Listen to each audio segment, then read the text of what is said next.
हमें कभी किसी से मांगना नहीं, अगर मांगना है तो सिर्फ भगवान से। निरंतर हमें नाम जप करना है। लेकिन 2.5 घंटे बैठकर माला जपो, फिर देख लो क्या दुर्दशा करता है मन, परेशान कर देगा आपको। एक एक नाम जप, संसार से वैराग्य, स्वरूप का ज्ञान और भगवान से प्रेम, ये एक एक भजन में होता जाता है। भगवान तुम्हारे जीवन में वही विधान करेंगे जिससे तुम्हारा मंगल होगा। विश्वास पहली बात, आस परिहरे, दूसरों से कोई आशा नहीं रखे। किससे क्या चाहोगे, ये क्या दे सकते हैं संसारी लोग? कोई ऐसा नहीं है जो मांगने में ना उतारू हो, सब मांग रहे हैं। अगर मांगना ही है तुमसे तो ऐसे से मांगो जहां से मांगना मिट जाए, वो केवल भगवान, केवल भगवान। भगवान के सिवा अन्य से किसी मांगने से हमारा मंगतापन नहीं मिटेगा। पीछे एक दिन चर्चा में आया था कि यदि जांचना ही है तो जानकी नाथ से जांचो, जिससे जांचने के बाद जाचकता जर जाए, मांगना मिट जाए। पहला विश्वास करो तुम्हारे ऊपर भगवान की विशेष कृपा है। दूसरा, हमें कभी किसी से मांगना नहीं, अगर मांगना है तो सिर्फ भगवान से। तीसरा, निरंतर हमें नाम जप करना है। ये बहुत बड़ी बात 3 है। भगवान पर दृढ़ विश्वास, अन्य किसी का आशा भरोसा नहीं, और निरंतर नाम जप। तो कह रहे बिनु श्रम तरई भवनाथ सो समराम है। अन्य कोई साधन का श्रम नहीं, उसे निश्चित भगवत प्राप्ति हो जाएगी। भगवान पर विश्वास रखकर नित्य स्मरण करने का हमें प्रयत्न करना है, प्रयत्न करना है। जितनी हमें सामर्थ्य दी है उतना हमें करना है। आगे की बात भगवान संभाल लेंगे, पक्का समझ लो। घंटों आप संसार की वार्ता कर सकते हो, घंटों घंटों आप संसार के दृश्य देख सकते हो। जैसे 3 घंटे 2.5 घंटे की फिल्म है, आपका बिल्कुल मन नहीं भागेगा।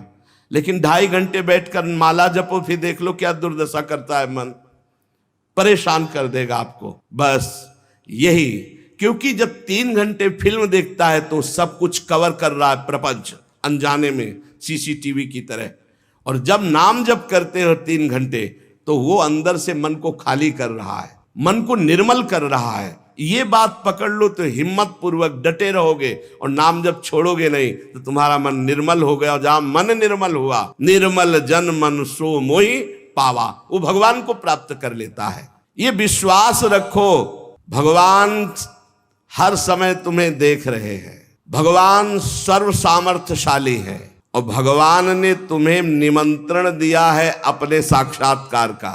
तभी मानव देह और साधु संग और भजन के रंग में चलने का अवसर मिला है। भगवान ने तुम्हें निमंत्रित किया, आओ परमानंद का भोग लगाओ। शब्द, स्पर्श, रूप, रस, गंध, ये सब चिदानंद में भगवान के, इनका आनंद लो।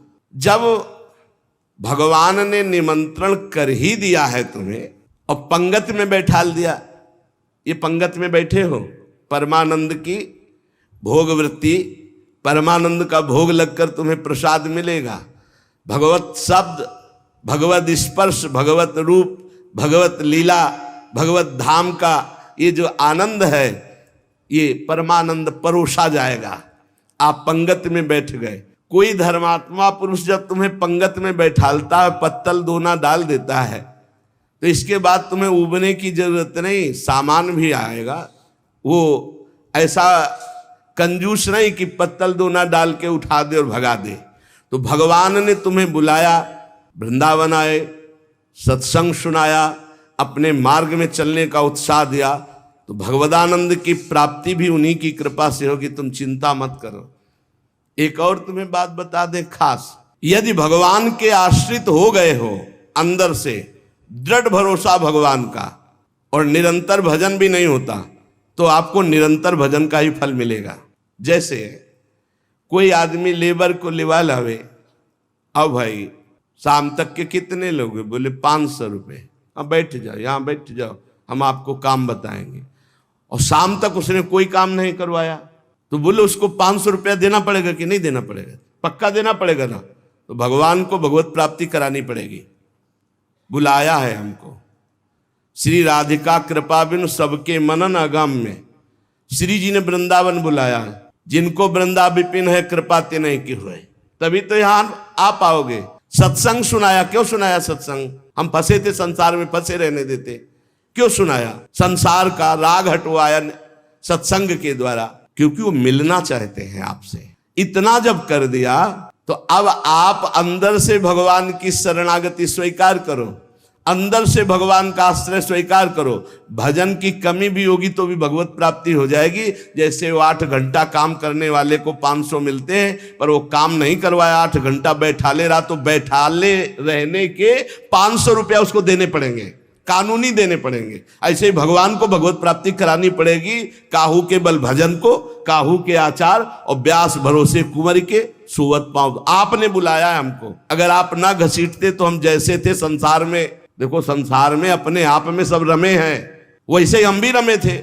आपने घसीटा, जब आपने घसीटा तो भगवत प्राप्ति आपको करानी ही पड़ेगी। ये हमको कहने की जरूरत नहीं, वो सत्य सच्चिदानंद है, वो करवा ही देंगे। परंतु अपने को अपने विश्वास में अटल रहना चाहिए। कल एक साधक प्रश्न कर रहे थे कि कई वर्ष नाम जप करते हो गए, अभी विकार नहीं गए, तुम कई वर्ष की बात करते हो, 2-4 वर्ष की बात करते हो गए। जब तक भगवत प्राप्ति नहीं हो जाती तो ये विकार धीरे धीरे कम होते हुए चिंगारी रहते हैं, खत्म नहीं हो जाते। ध्यान रखना है, हम पूरी बात अपने अनुभव की कह रहे हैं। ये चिंगारी रहते हैं, छोटे छोटे बिंदु, और अगर फूस मिल जाए तो चिंगारी को ज्वाला बनने में देर नहीं लगती। भ्रम में मत रहना, बिना भगवत साक्षात्कार के निर्विकार स्थिति नहीं होती। निर्विकारता दिखाई देती है, पर रहते हैं विकार छोटे छोटे बिंदुओं में, और जहां उसको संयोग मिला तो सिंधु होने में देर नहीं लगती। इसलिए आजीवन सावधान। भगवत प्राप्ति के लिए अन्न जल त्यागने की आवश्यकता नहीं है। बहुत बड़े महापुरुषों के वचन ध्यान से सुनना। अन्न जल का त्याग कर देने से भगवान के दर्शन नहीं हो सकते। अगर होते तो चलो भाई अन्न जल का त्याग कर दो तो भगवान मिल जाए, ऐसा नहीं है। ऐसा कोई शास्त्रीय नियम या संतों ने नियम नहीं बनाया आज तक कि आप अन्न जल का त्याग कर दो तो भगवान मिल जाएंगे। एक अहंकार और हो जाता है, वो अहंकार ना होने पावे। अगर हम फलाहार रहते हैं तो भजन के लिए रहते हैं, हर समय हमारा सात्विक भाव बना रहे और निरंतर भजन बने, बढ़िया बात है। पर ये अहंकार ना हो जाए कि ये तो अन्न पाते हो, मैं फलाहारी हूं, 10 भगवत प्राप्ति में बड़ी बाधा अहंकार है। निरंतर भजन और दैन्य, अगर रोटी दाल पाने से होता है तो आराम से पाइए, उसी से भगवत प्राप्ति हो जाएगी। श्री भगवान की कृपा भजन से अनुभव में आती है, अन्न जल त्यागने से नहीं।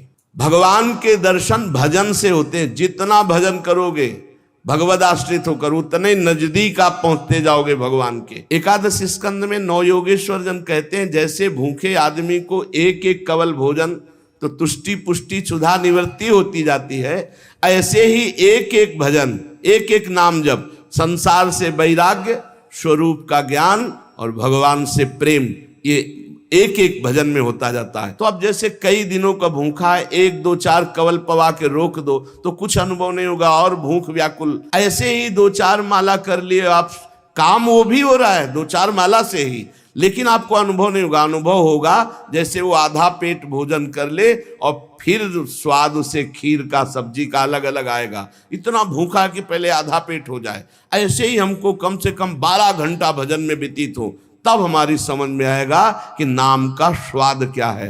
एक एक नाम संसार से वैराग्य, भगवान से प्रेम और स्वरूप का ज्ञान प्रतिपल करा रहा है। पर बोध तब होगा जब कम से कम 12 घंटा भजन 24 घंटे में होने लगे। और जिनका 24 घंटे भजन होता है, ईमानदारी से जिनका 24 घंटे चिंतन होता है, उनको कोई प्रश्न नहीं रह जाता, उनकी कोई चाह नहीं रह जाती, उनकी कोई कामना नहीं रह जाती। अपने आप भगवत साक्षात्कार, अपने आप तत्व ज्ञान होने, भजन में बहुत बड़ा बल है। तो इन सब बाहरी बातों पर साधक ना फंसे कि हम अन्न छोड़ दें, हम जल छोड़ दें, हम ये कपड़ा छोड़ दें। सर्दी है, चिंतन हो रहा सर्दी का, अरे चाहे टाट मिले चाहे कंबल तत्काल ओढ़ लो, चिंतन सर्दी का ना हो। प्रिया प्रीतम को खास बात यह है, भूख लगी है जो मिले नमक रोटी खाओ, इसको शांत करो और चिंतन प्रभु का करो। चिंतन रोटी का हो रहा है, चिंतन कपड़ा का हो रहा है, चिंतन भोगों का हो रहा है, वो बात नहीं। ये बात बिल्कुल परमार्थ में शास्त्र सम्मत, हमारा चिंतन नहीं होना चाहिए जागतिक भोगों का। भगवत प्रसाद जो मिला ऐसे डाल लिया उदासीन भाव से। चिंतन हमारा प्रभु का होना चाहिए। भगवत दर्शन में प्रधान भजन करते हुए जब भगवान से मिलन की व्याकुलता होती है। अभी कहाँ मिलन की व्याकुलता है? भजन, खास बात भजन है।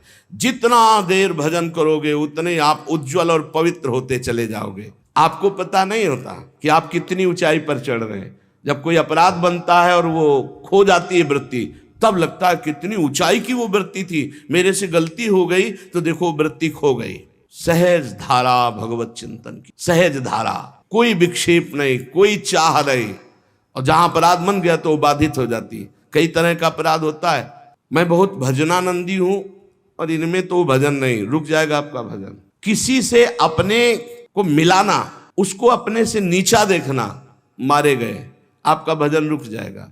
किसी की निंदा कर देना, किसी की ऐसी चेष्टा करना कि उसके भजन करने वाले हृदय में दुख पहुंच गया, अब आपका भजन अवरुद्ध हो जाएगा।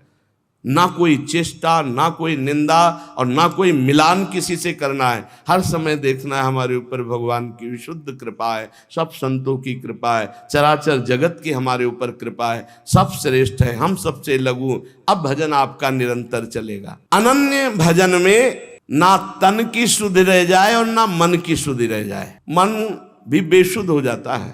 अभी हमारा मन नहीं लगता तो मन की शुद्धि है, भजन की नहीं। ध्यान रखना। बैठे हो, शरीर में पीड़ा हो रही, अभी तन की शुद्धि है, भजन की। जब भजन में आएगी तो तन मन डारे खोए, लगन लगन सब कोई कहे, लगन कहावे सोए। जा लगन में तन मन डारे खोए। ऐसा भजन चल रहा है कि मन भी पंग हो गया, तन की भी शुद्धि नहीं। ये है भगवत साक्षात्कार के लिए। जानबूझकर हठपूर्वक अन्न, वस्त्र आदि आदि जो शरीर निर्वाह के लिए, इनको छोड़ना बड़ा हानिकारक है। शरीर को स्वस्थ रखना भजन के लिए बहुत आवश्यक है। आपका शरीर स्वस्थ है, आप आराम से 2-4 घंटे आसन में शांत बैठकर मन को परमात्मा में लगा सकते हैं। अब आज कलयुगी शरीर ऐसे हो रहे हैं, नौजवान आदमी ब्लड प्रेशर, शुगर, क्या क्या परेशानियां। भजन कर लो, आगे और समय ऐसा आने वाला है भजन के लिए अवसर नहीं। जानबूझकर हठपूर्वक अगर आपको सुविधा सामग्री मिल रही शरीर रक्षा के लिए तो उनका त्याग ना करो। इसके त्याग से कुछ नहीं होता। अब शरीर ये सब अनुभव की बात है। शरीर उघार, सर्दी में शरीर कांप रहा है तो चिंतन तो जा रहा है ना सर्दी का। अरे जैसा भी टाट पट्टी कंबल जो भी मिले शरीर में डाल लो।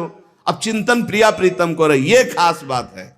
ये बहुत समय के बाद समझ में आती, नहीं तो अहंकार बना रहता है। स्वेटर कंबल के त्यागी हो, चिंतन सर्दी का हो रहा है, प्रिया प्रीतम का चिंतन करना है, परमात्मा का चिंतन कर। खास बात है चिंतन नहीं छूटना चाहिए तो तुम्हारा त्याग सार्थक। और अगर चिंतन छूट गया तो त्याग की, और चिंतन ही बदल जाता है।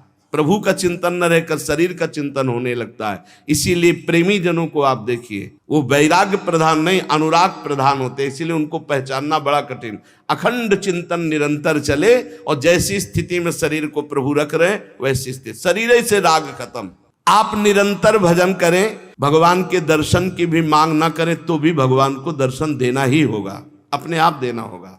आप पुकारें, आप भजन करें। भगवान दर्शन किसको कब और किस साधना से देते हैं आज तक कोई नियम नहीं है, कोई नियम नहीं। वो कहो अभी आपको दर्शन दे दे, उनके लिए क्या है। इसीलिए तो भगत मस्त हो जाता है जो भगवान की शुद्ध भक्ति करता है कि जब चाहेंगे करुणा निधान निहाल कर देंगे। प्रभु के लिए कोई नियम नहीं है। भगवान जब जहां जिसके ऊपर कृपा करे, बहुत भगवान कृपालु हैं। और आज तक जिनको मिले हैं वो बहुत सरल सहज स्वभाव वालों को मिले। ये जितनी बुद्धि लगाने वाले लोग हैं इनको बहुत दौड़ना पड़ता है, और जो सहज सरल होते हैं भगवान उनको मिल जाते हैं। भगवान जिनको मिलते हैं कैसे होते? सरल चित्त, संत सरल चित्त जगत हित, जान स्वभाव सने। बहुत सहज इनका स्वभाव, कोई छल कपट नहीं, चित्त में निरंतर भगवत स्मृति। भगवान मिले मिलाए हैं यार, भगवान अंदर ही बैठे हैं, वो सब देख रहे हैं। जब भगवान से चित्त जुड़ जाता है, निरंतर भगवत स्मृति होती है, तो भगवान बिना प्रार्थना के आके दर्शन दे जाते हैं। अर्थात उनके दिमाग में, उनके नेत्र में, उनके हृदय में श्री भगवान ही बसे रहते हैं। अपरिमित दयालु भगवान है। अपरिमित दयालु। उनका स्मरण करते हुए निश्चिंत हो जाओ। न दर्शन की चिंता करो, न कल्याण की चिंता करो। वर्तमान में उनका स्मरण न छूटे, ये बात पकड़ लो। कोई चिंता मत करो, सब ठीक हो जाएगा। वर्तमान में भजन न छूटे। भगवान तुम्हारे जीवन में वही विधान करेंगे जिससे तुम्हारा मंगल होगा। कड़ुआ विधान भी हो सकता है, पर विधान का फल बड़ा मंगल होगा। ऐसा निश्चय करके शांत हो जाओ, चिंता मत करो, भय मत करो। श्री भगवान की कृपा को देख देख कर तुम रुदन करोगे आनंद में। ऐसे वो कृपालु हैं। चित्त में विषाद आ जाना, चिंता आ जाना, भय आ जाना, पाप कर्म का फल है। ध्यान करना, तुम्हारा चित्त विषाद युक्त हो रहा है, भयभीत हो रहे हो, चिंता है, तो कोई पाप कर्म आपने किया है। वर्तमान में भजन करने वाले को भूतकाल का पाप कर्म चिंता शोक भय नहीं दे सकता, पक्का विश्वास रखना। वर्तमान का पाप चिंता शोक भय देता है। इसलिए भगवान के चिंतन का ऐसा तारतम्य बनाओ कि कोई पाप संकल्प ही न बने, कोई पाप कर्म ही न हो, कोई वासना ही न हो। महापापाचार्य, पापाचरण करने वाला बोले नहीं, महापापाचरण करने वाला।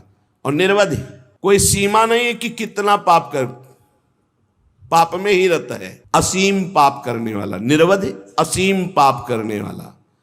महादुर्मति सते, सैकड़ों प्रकार की दुर्मति है। दुर्मति, कुमति, जो नाना प्रकार के असत आचरण कराती है, ये सबके अंदर रहती है दुर्मति। किसी को भजन सत्संग के प्रभाव से बहुत कम मात्रा में असर में आती है, और जिनको सत्संग नहीं मिला, भजन नहीं हो रहा, तो दुर्मति का ही राज्य रहता, वो समझ नहीं पाते। सुमति तो किसी किसी के हृदय में जागृत होती है।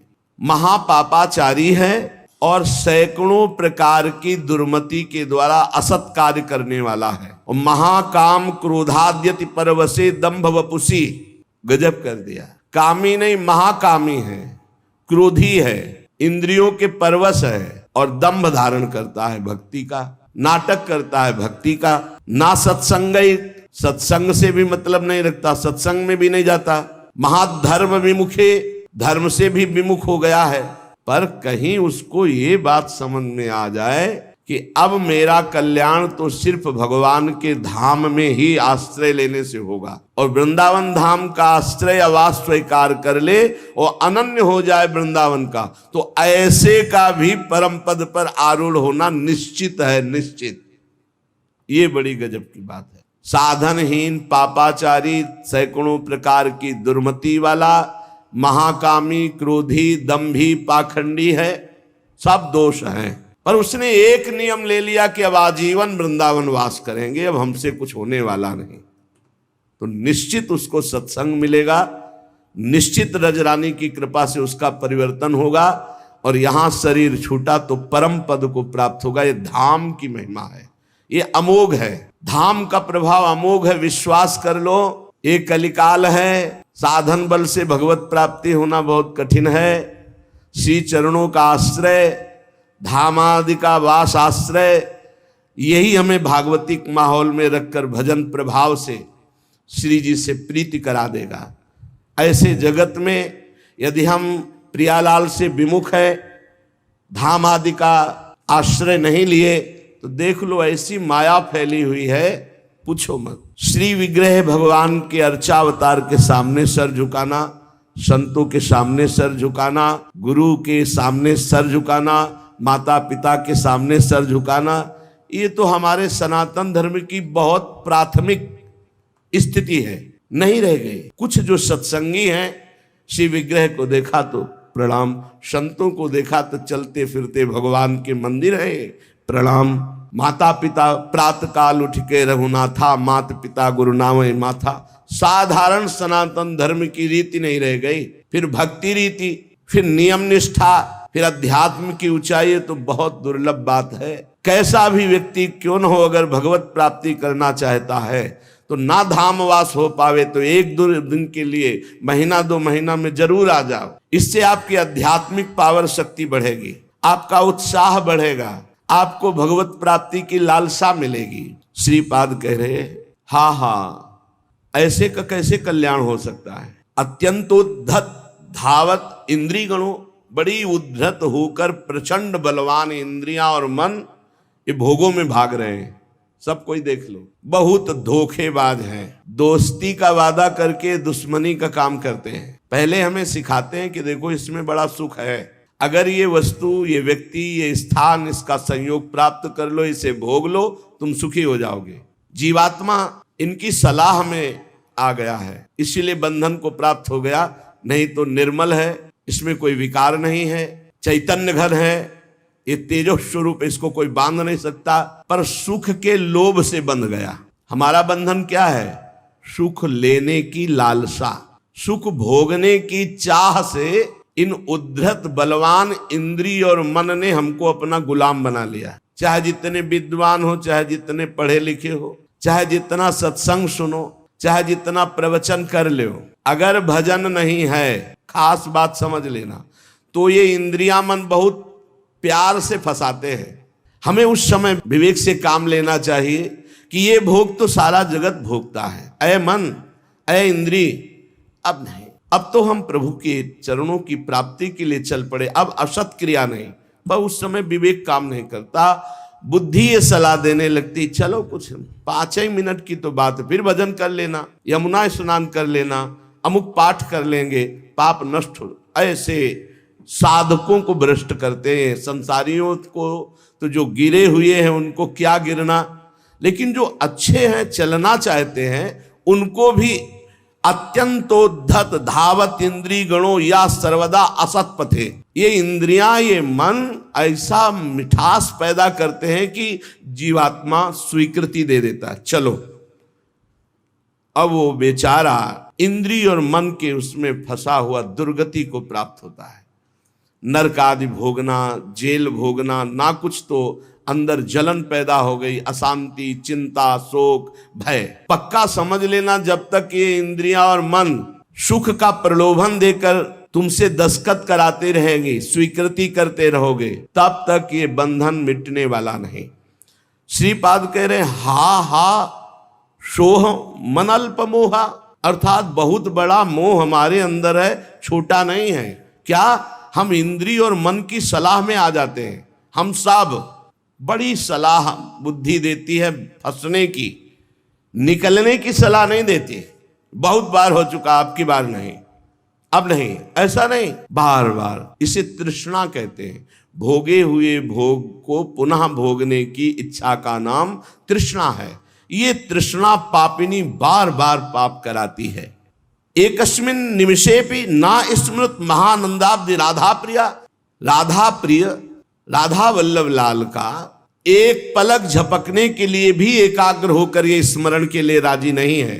ध्यान देना, सोचो कि स्वाभाविक ये भजन करेंगे तो इनके बस की बात नहीं, इंद्रिय और मन की, ये स्वाभाविक विषयों में तुम्हें फंसाएंगे। एक निमिष कहते हैं पलक झपकने को। एकस्मिन निमिषेपि ना स्मृत महा आनंद राधा प्रिया, महा आनंद प्रदान करने वाले राधा रमण जी, राधा वल्लभ लाल, राधा बांके बिहारी का एक पलक झपकने के समय को भी ये प्यार से स्मरण करने के लिए राजी नहीं है। इनको जबरदस्ती भजन कराना पड़ेगा। ये जो कहते हैं मेरा भजन में मन नहीं, कोई सिद्ध हो गए क्या तुम्हारा भजन में मन लगेगा? साधक को जबरदस्ती भजन कराना है। इस जबान से राधा राधा वल्लभ श्री हरिवंश, राधा वल्लभ श्री हरिवंश, तो हृदय में भी प्रकाश ज्ञान का और बाहर सुख वैभव भी मिलेगा। यही परलोक सकल सुख पावत, मेरी सो भैया कृष्ण गुण संचु। सद्धर्मई सदुपासनैर विरहितस् त्यक्तो खिलई सद्गुणई, सद्धर्म का त्याग, सद उपासना का त्याग, अखिल सद्गुणों से युक्त जो महात्मा जन है उनका संग त्याग। ये महामुग्ध हो करके भोगों में लगा हुआ इंद्रिय मन एक निमिष के लिए भी राधा वल्लभ लाल के चरणों का चिंतन नहीं करता। हा हा हाय हाय क्या होगा मेरे जीवन का। उपयाम्येकम तु वृंदावनम, अब मैंने समझ लिया कि अब मेरा एकमात्र परम कल्याण, उद्धार, मंगल सीधा वृंदावन करेगा। तो मैं आजीवन वृंदावन वास का नियम लेता हूं कि अब मेरे से तो कुछ बनने वाला नहीं, अपने शरीर को इसी धाम में रखूंगा और इसी रज में धूल धूसरित होकर प्राण त्याग दूंगा, तो भगवत प्राप्ति हो जाएगी, पक्का भगवत प्राप्ति हो जाएगी। धाम में आजीवन वास से भगवत प्राप्ति। अब ये जो बीच की यात्रा है ये समझना होगा, नहीं कहीं भ्रम ना हो जाए कि हम धामवास करें और खूब मनमानी कुमार्गामी प्रवृत्तियों के आचरण करें। देखो ये धाम सुरक्षित है दैवी शक्तियों से, जैसे राष्ट्रपति भवन की विशेष सुरक्षा होती है, ऐसे जैसे ये पुरियां हैं, धाम है, तीर्थ स्थान है, ये विशेष सुरक्षित होते हैं। इनमें जो उद्दंडता करता है, पापाचरण करता है, उनको विशेष दंड दिया जाता है, ध्यान रखना। तो ये जो कहा गया कि आप अखंड धामवास करें आपको भगवत प्राप्ति होगी, तो अखंड धामवास और भगवत प्राप्ति के बीच की यात्रा नहीं बताई गई।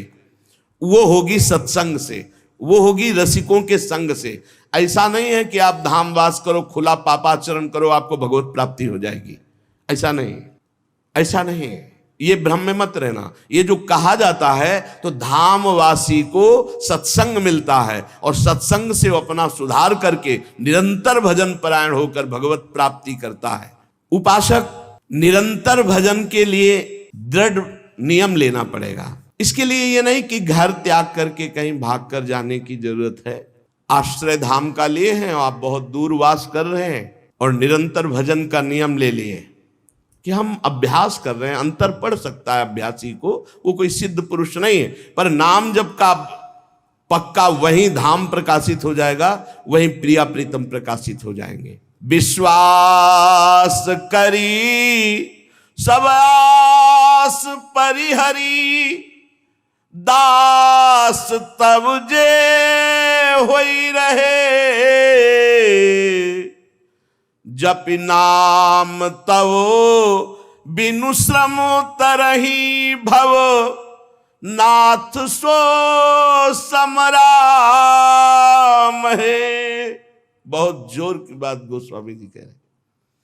जो आप पर विश्वास करके सबकी आशा का त्याग करके आपके चरणों के दास हो गए और रात दिन आपका नाम जप कर रहे हैं, तो बिना प्रयास के वो इस संसार समुद्र से पार हो जाएंगे और कोई साधन करने की जरूरत नहीं।